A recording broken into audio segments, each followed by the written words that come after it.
Jérémie reçoit la parole de Dieu que nous lisons dans Jérémie chapitre 2, versets 1 à 13.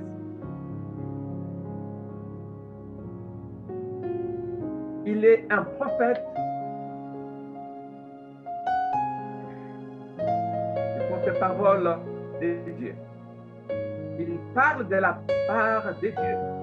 Comme moi, je vous parle de la part de Dieu.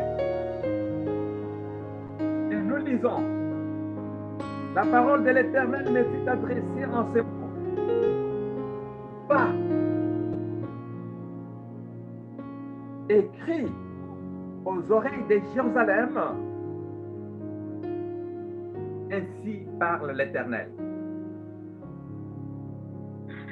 Je me souviens de ton amour lorsque tu étais jeune,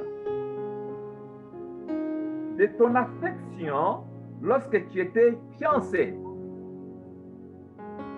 quand tu me suivais au désert dans une terre inculte.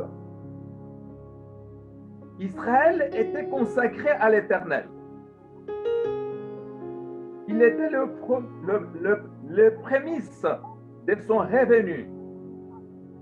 Tous ceux qui en mangeaient se rendaient coupables et les malheurs fondaient sur eux, dit l'Éternel. Écoutez la parole de l'Éternel, maison de Jacob, et vous toutes, famille de la maison d'Israël, ainsi parle l'Éternel. Quelle iniquité vos pères ont-ils trouvé en moi pour s'éloigner de moi? Quelle iniquité! Et pour aller après des choses de néant et n'être eux-mêmes que néant. Ils n'ont pas dit, où est l'Éternel? Où est l'Éternel? Ils n'ont pas dit ça. Où est l'Éternel qui nous a fait monter du pays d'Égypte, qui nous a conduits dans le désert, dans une terre aride et pleine de fosses,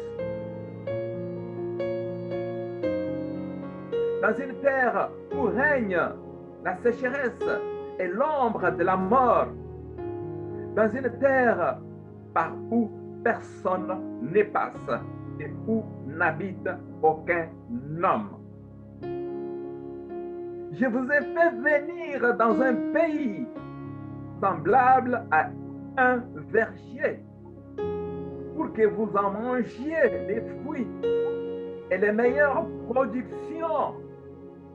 Mais vous êtes venus et vous avez souillé mon pays et vous avez fait de mon héritage une abomination.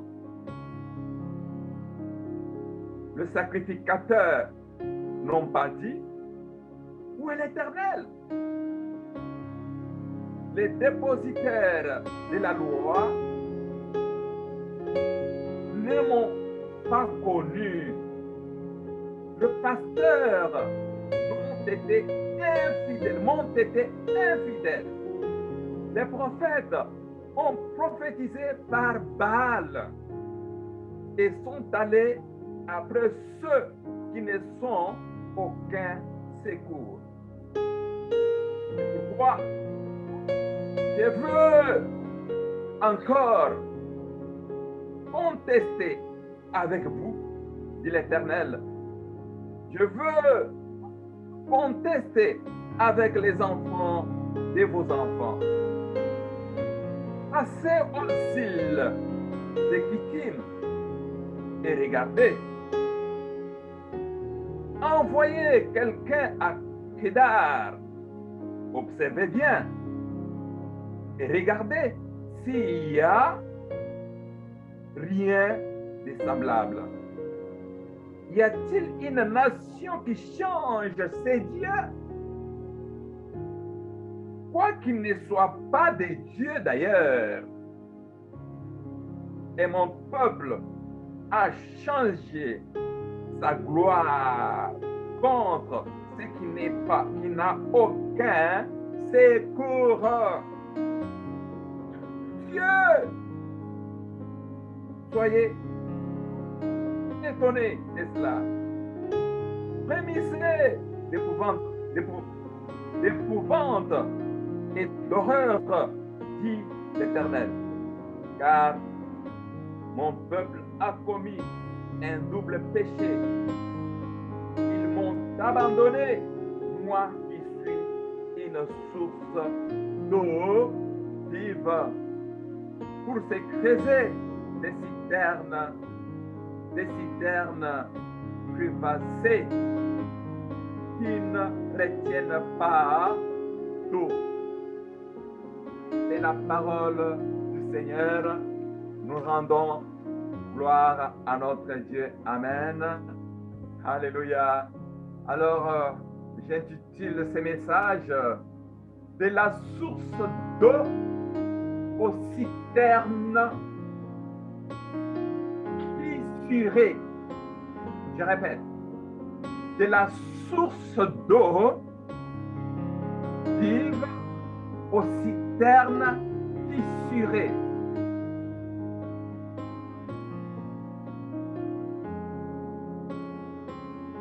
Chers frères et sœurs, le message que nous venons de lire de la part du prophète Ésaïe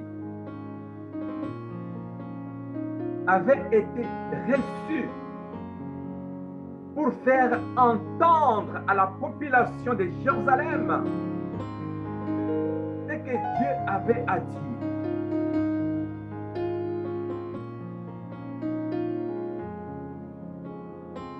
Ici, il s'agit d'un peuple qui avait changé sa marche pour s'attacher aux choses qui ne valaient absolument à rien, pour s'attacher aux faussetés. Il s'agit de la marche d'un peuple, d'un changement dans la marche d'un peuple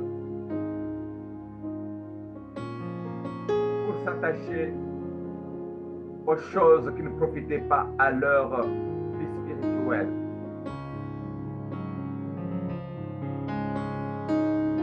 La parole de Dieu déclare ceci. Le Seigneur gardait un bon souvenir de ce qu'Israël était autrefois par rapport à lui. Il s'agit d'un bon souvenir que Dieu gardait par rapport à Israël. Lorsqu'on parle des souvenirs, on parle du passé, de ce qui était accompli dans le passé. On peut garder un bon souvenir ou un mauvais souvenir.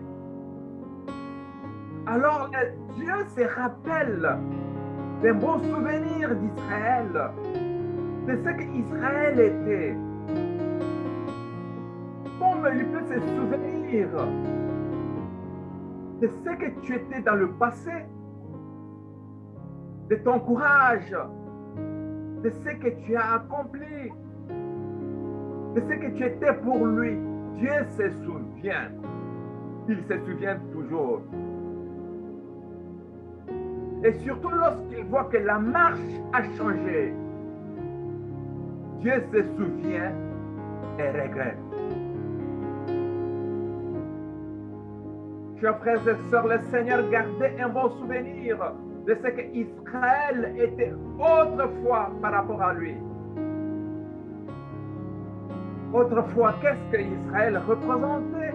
Israël était un peuple fidèle à Dieu. Un peuple fidèle à Dieu comme une jeune fille à son fiancé, fidèle à son fiancé. C'est ainsi que nous venons de lire, il compare Israël comme dans ses souvenirs, il compare Israël à une fiancée fidèle à son fiancé.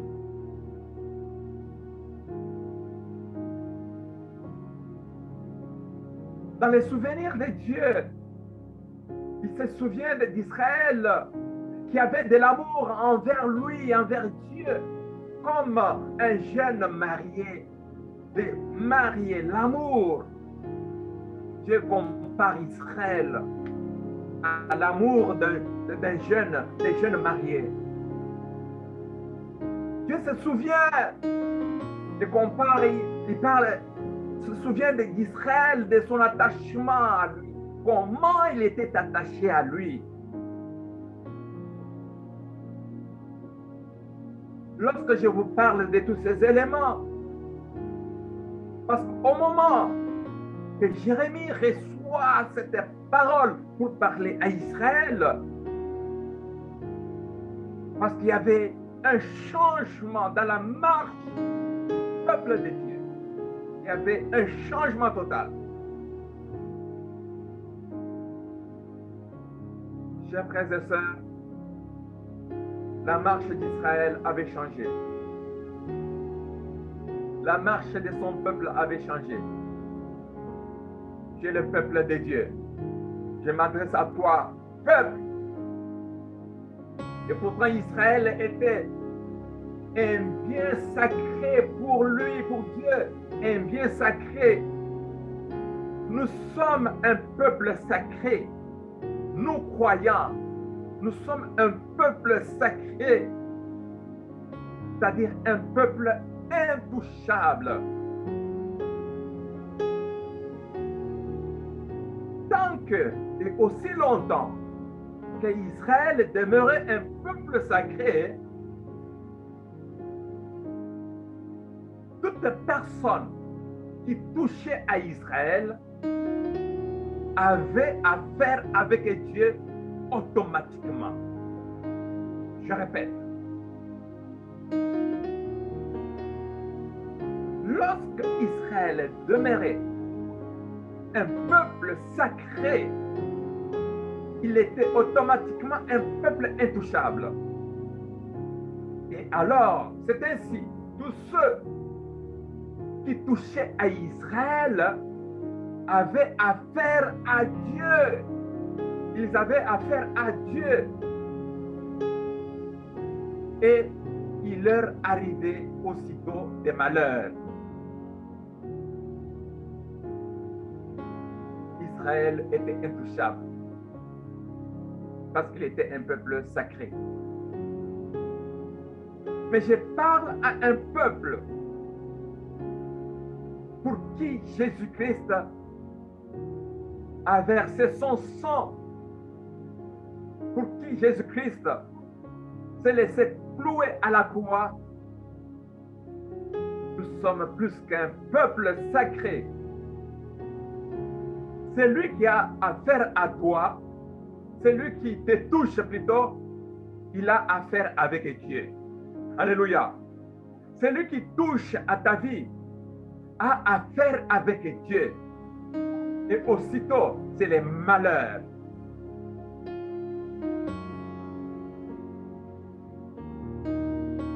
Chers frères et sœurs, aucune nation pouvait toucher à Israël. Lorsqu'il demeurait un peuple sacré, aucune nation. Aucune nation alors.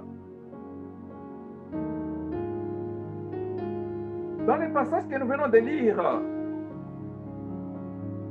chers frères et sœurs,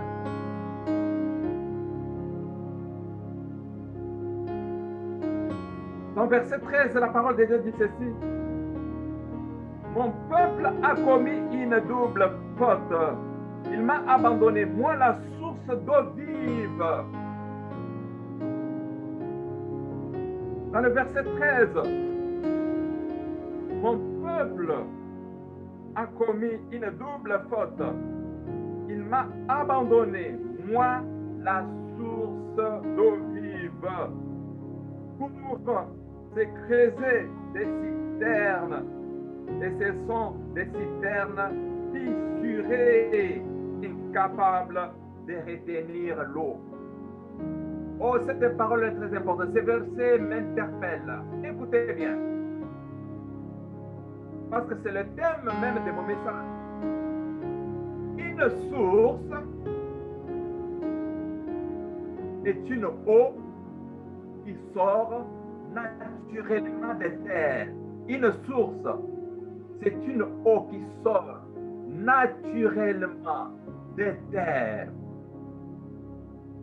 Et cette eau est pure.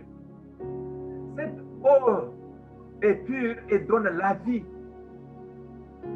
Alors Dieu se compare à une source d'eau vive.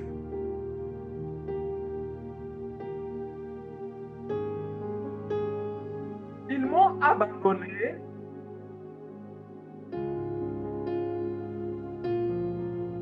Ils m'ont abandonné, moi, la source d'eau vive,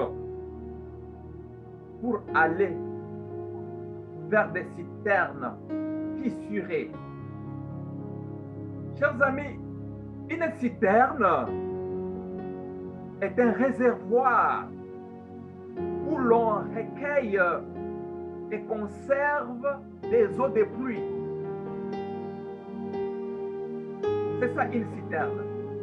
Mais il est dit ici que cette citerne est fissurée et trouée.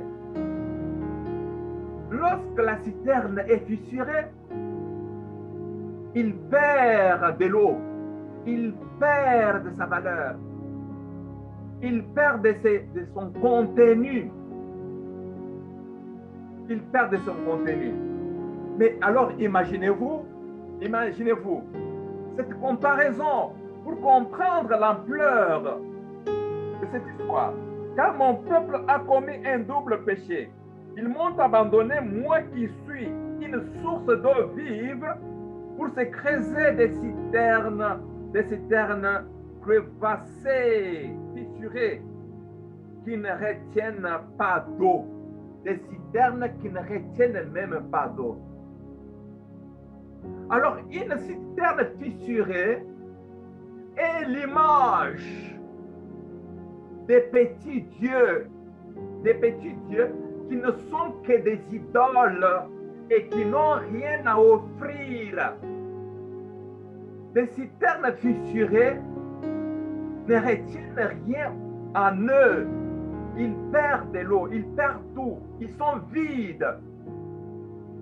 Une citerne fissurée est vide.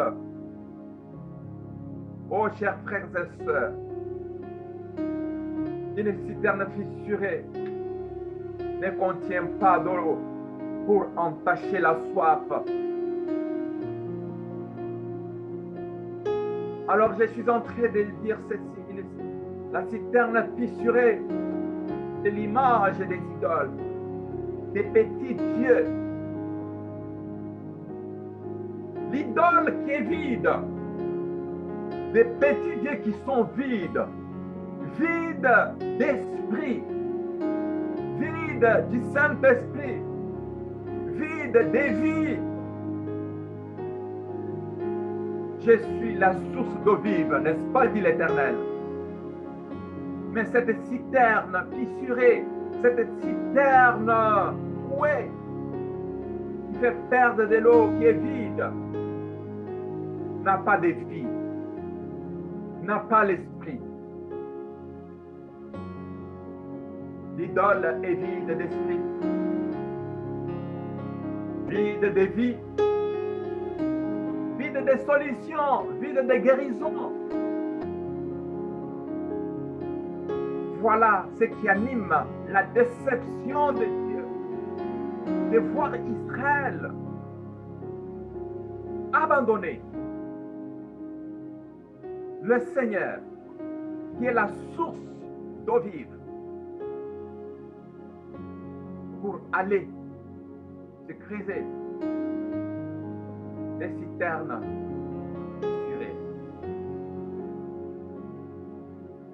Ma question cet après-midi est de savoir à quelle source tu t'approches pour t'abreuver, à quelle source tu t'approches pour réclamer tes droits, à quelle source approche-toi à la source d'eau vive. À lui qui fait vivre, approche-toi. Dieu est la vraie source d'eau vive. Il est la vraie source d'eau vive. Chers amis, en lisant cette parole, on nous fait comprendre qu'Israël est allé vers ce qui est futile. Ce qui est futile. C'est comme quelqu'un aujourd'hui aussi. Il va vers ce qui est futile, ce qui est néant, ce qui est inconsistant, néant, futile. Et en allant vers ces choses qui sont néants, futiles, inconsistants, et on devient automatiquement des néants aussi. On devient automatiquement des futiles. On devient automatiquement des inconsistants, déséquilibrés.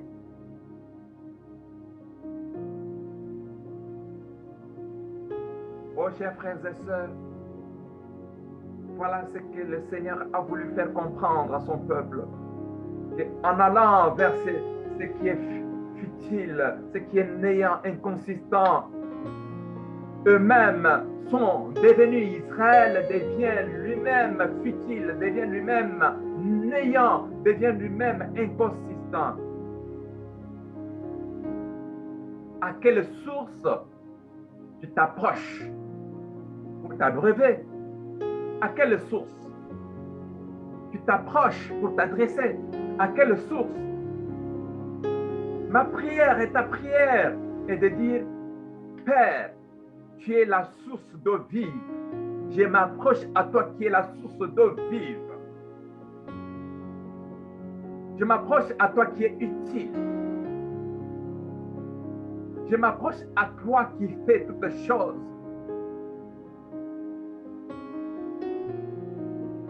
Voilà le regret. Les souvenirs que Dieu avait pour son peuple.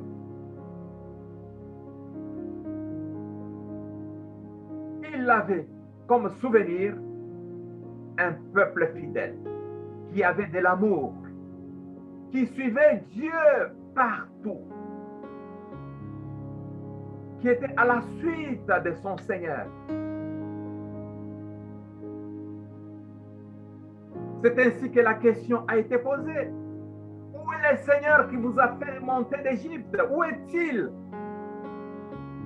Dans ta vie, je pose la question, où est sa place? Dans ce que tu fais, où est sa place de celui qui t'a sauvé, de celui qui s'est manifesté à toi, de celui qui s'est fait connaître à toi? Mais où est-il? Où est le Seigneur qui vous a fait monter d'Égypte?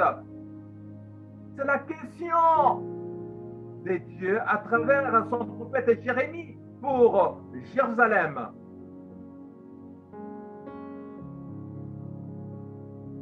Où est le Seigneur dans ta vie? C'est lui qui rend la vie. Chers frères et sœurs,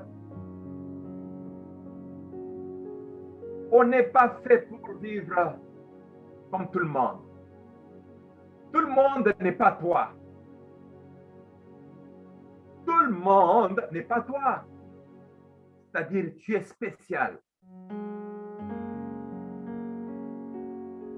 Le Seigneur se souvient de l'amour que tu avais lorsque tu as commencé la marche spirituelle, la marche en tant que chrétien. Lorsque tu as commencé cette marche, l'amour que tu avais pour Israël, lorsque le Seigneur parlait, l'amour avait fondu comme de l'argile. L'amour avait disparu. La fidélité n'existait plus. Et Israël s'était tourné aux choses néantes, aux choses inconsistantes.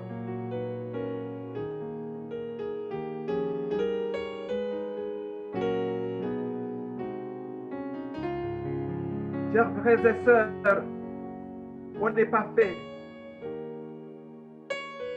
comme tout le monde. Nous avons été fabriqués dans une moule pour être des véritables ambassadeurs.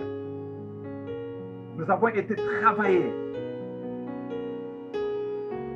Ton corps, ton esprit a été travaillé pour être un véritable ambassadeur. On est spécial pour Dieu. On n'est pas comme les autres. C'est ainsi qu'il est demandé à Israël, allez dans les autres nations, allez dans les autres nations pour voir si eux, ils abandonnent leur Dieu. Ils sont des faux dieux et ils ne les abandonnent pas. Allez voir. Ah oui, chers amis. Donc il était question pour ce peuple d'aller voir aussi si les autres abandonnent leur Dieu. Et les autres n'abandonnaient pas leur Dieu, ils étaient fidèles à leur Dieu. Mais à plus forte raison, le véritable Dieu, vous l'abandonnez. Vous qui êtes un peuple sacré.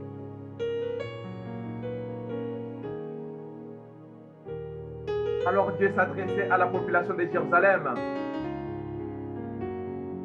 parce qu'il s'est souvenu. Ils vont se souvenir de ce peuple. C'est ainsi qu'il s'adressait. Israël est parti de l'amour en son Dieu à l'abandon de cet amour. Voilà ce qui se passe. Il est parti de l'amour en Dieu à l'abandon de cet amour. Israël est parti de la confiance en Dieu au doute. Israël avait perdu de la confiance. Il était en perte de vitesse. Il était en perte de vitesse.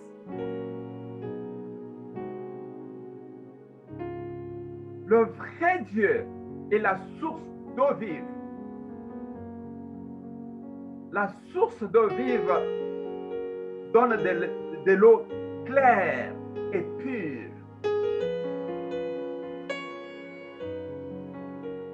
Je suis en train de dire ceci. Il est la source de solution. Il est la source de guérison. Il est la source de bénédiction. Il est la source de la fertilité. Il est la source de l'amour. Il est la source de tout. Alléluia. Allez puiser. Buvez.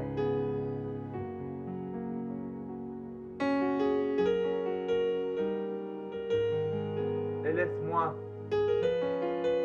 le dire, redire et confirmer que les faux dieux sont des cisternes fissurées, comme nous venons de le dire. C'est-à-dire, c'est la défaite, c'est la malédiction, c'est la stérilité. Ils n'ont rien, ni vie, ils n'ont rien. Dans les évangiles, Jésus répond à la femme samaritaine, évangile chapitre 4, Jean 4, 13 et 14. Jésus lui répond, quiconque boit de cette eau aura encore soif. Aura encore soif.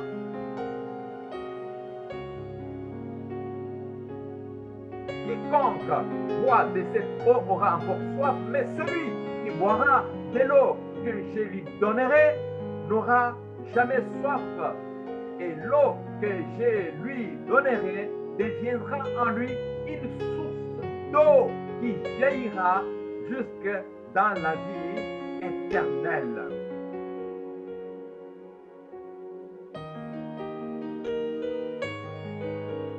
Je vous rappelle, lorsque les disciples de Jésus-Christ étaient baptisés du Saint-Esprit, ils ont reçu cette eau vive, la puissance d'en haut.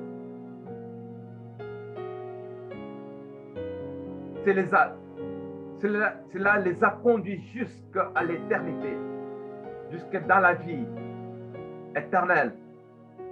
Qui pouvait les arrêter? Qui pouvait les empêcher d'agir? Personne.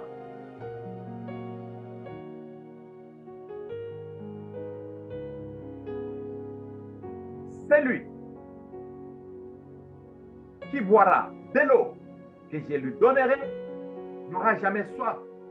Et l'eau que je lui donnerai deviendra en lui une source d'eau qui jaillira jusque dans la vie éternelle.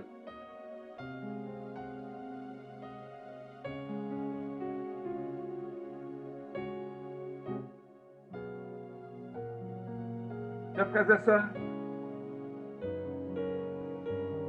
la parole de Dieu déclare ceci. Israël, tu étais alors à moi seul.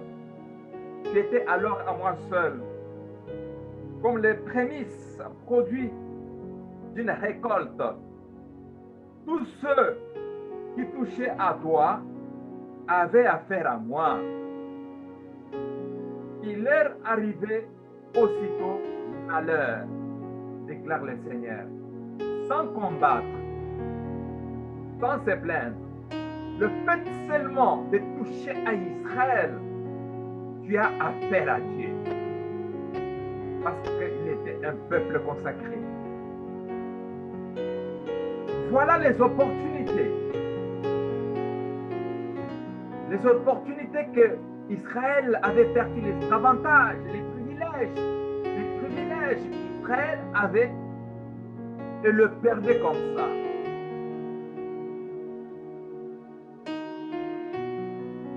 Les mêmes privilèges, nous les perdons aussi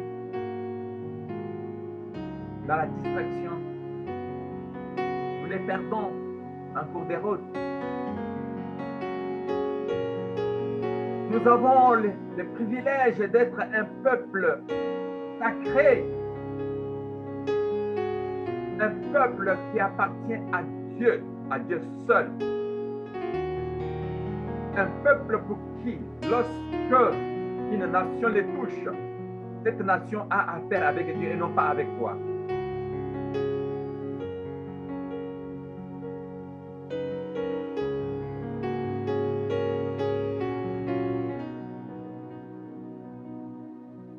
Le Seigneur envoie. C'est comme toi aujourd'hui. Regarde tout autour de toi. Est-ce que les francs-maçons, ils abandonnent leur Dieu? Les gens de la Rose-Croix, ils abandonnent leur temple. Ils sont fidèles. Quand il s'agit de verser le sang, ils versent du sang. N'abandonne pas. Mais toi, alors allez donc vous informer dans les îles grecques. Vous faites une enquête vous-même. Faites une enquête chez les Arabes de Kédar pour voir si l'on agit là-bas comme on agit ici. Pour voir si une nation a déjà changé ses dieux. Et pourtant, ce ne sont même pas des vrais dieux. Or, mon peuple avait l'honneur de m'avoir comme Dieu. Alléluia. Ils avaient l'honneur de m'avoir comme Dieu. Mais il m'a échangé. Je suis en train de lire dans une autre version, dans un autre français. Il dit que mon peuple, alléluia, alléluia. Or, mon peuple avait l'honneur de m'avoir comme Dieu. Mais il m'a échangé contre des dieux incapables. Des dieux incapables, inutiles, inconsistants, des dieux néants, futiles. Ils m'ont échangé. Chers frères et sœurs, voilà les choses qui peuvent arriver dans la vie d'un croyant sans le savoir. Non, cela ne peut pas nous arriver. On ne peut pas accepter que notre Dieu soit changé à des dieux, des faux dieux, des idoles. Non. Nous avons les rois des rois. Nous avons les seigneurs des seigneurs. Alléluia. Alléluia.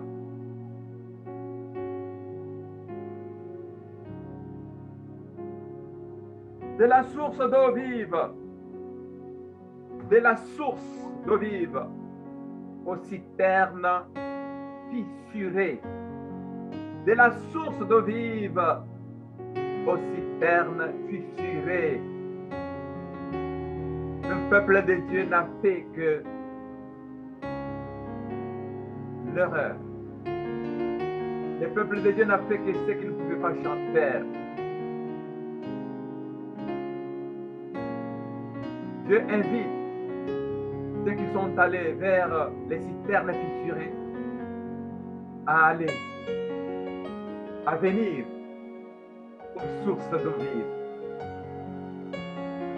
C'est lui qui fait vivre.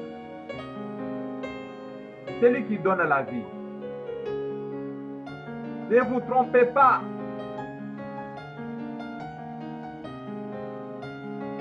Satan n'a jamais créé un enfant pour donner à quelqu'un un enfant. Oh, qui était stérile. Allez voir les magiciens. Allez voir les marabouts. Satan n'a jamais créé.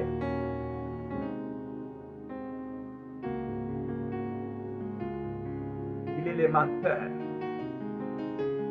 Il trompe l'être humain pour l'éloigner du source d'eau vive. De la source d'eau vive. De la source d'eau vive aux citernes fissurées. C'est les messages que j'avais à vous partager aujourd'hui pour vous encourager, vous qui êtes allés à la source d'eau vive, vous qui avez tourné les dos contre les citernes fissurées, les citernes qui ne retiennent rien,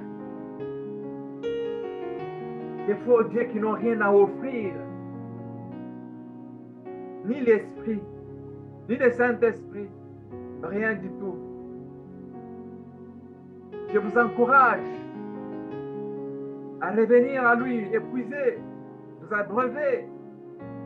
Je vous encourage à revenir à la source d'eau vive pour vous abreuver et continuer la marche. Continuer la marche en tant que croyant et croyante. De demeurer en bonne santé. Parce que c'est à la source d'eau vive il y a tout. Solution à nos problèmes. Guérison. Sanctification. Élévation.